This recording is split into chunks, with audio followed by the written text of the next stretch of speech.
There was an old Indian emperor who, on a hunting expedition, came across a great sage in the forest. He was so pleased with this sage that he insisted that the latter come to the capital to receive some presents. At first, the sage refused, but the emperor insisted, and at last the sage consented. But when he arrived at the palace, he was announced to the emperor, who said, "Wait a minute until I finish my prayer." The emperor prayed, "Lord, give me more wealth, more land, more health, more children."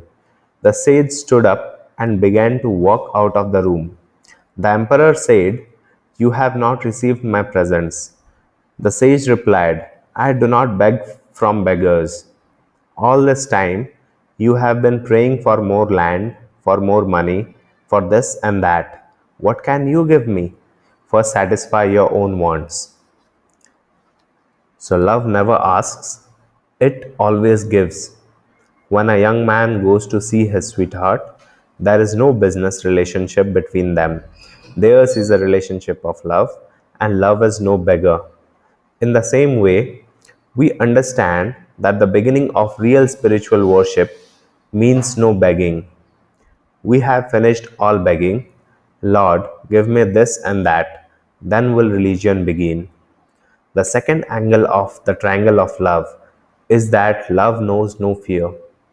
You may cut me to pieces, and I will still love you.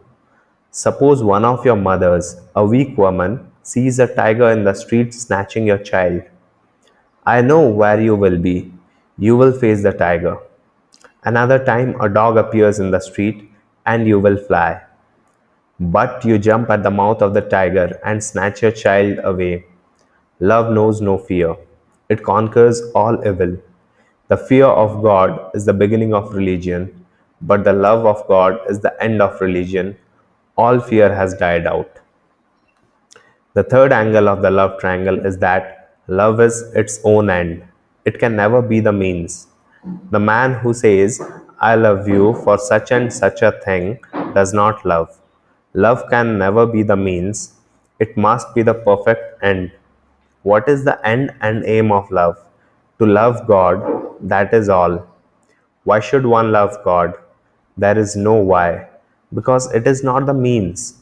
When one can love, that is salvation, that is perfection, that is heaven. What more? What else can be the end? What can you have higher than love? I am not talking about what every one of us means by love. Little namby-pamby love is lovely. Man falls for a Man falls in love with a woman, and woman goes to die for man. The chances are that in 5 minutes, John kicks Jane and Jane kicks John. This is a materialism and no love at all. If John could really love Jane, he would be perfect that moment.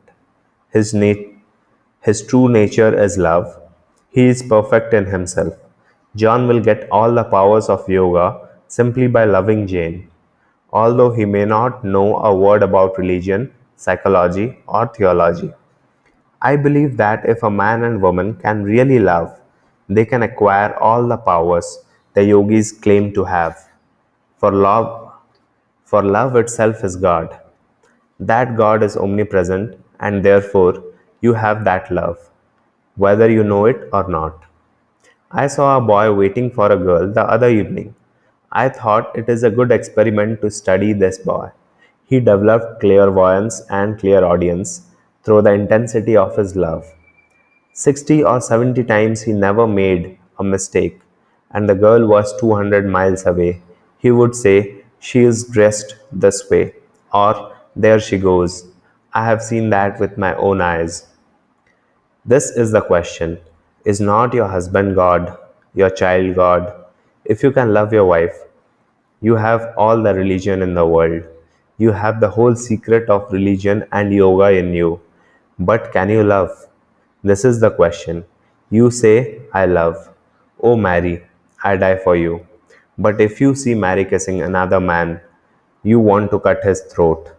If Mary sees John talking to another girl, she cannot sleep at night and she makes life hell for John.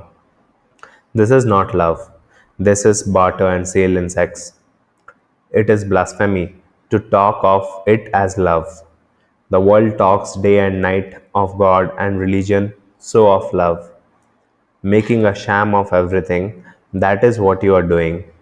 Everybody talks of love, yet in the columns in the newspapers, we read of divorces every day. When you love John, do you love John for his sake or for your sake? If you love him for your sake, you expect something from John. If you love him for his sake, you do not want anything from John. He can do anything he likes, and you will love him just the same.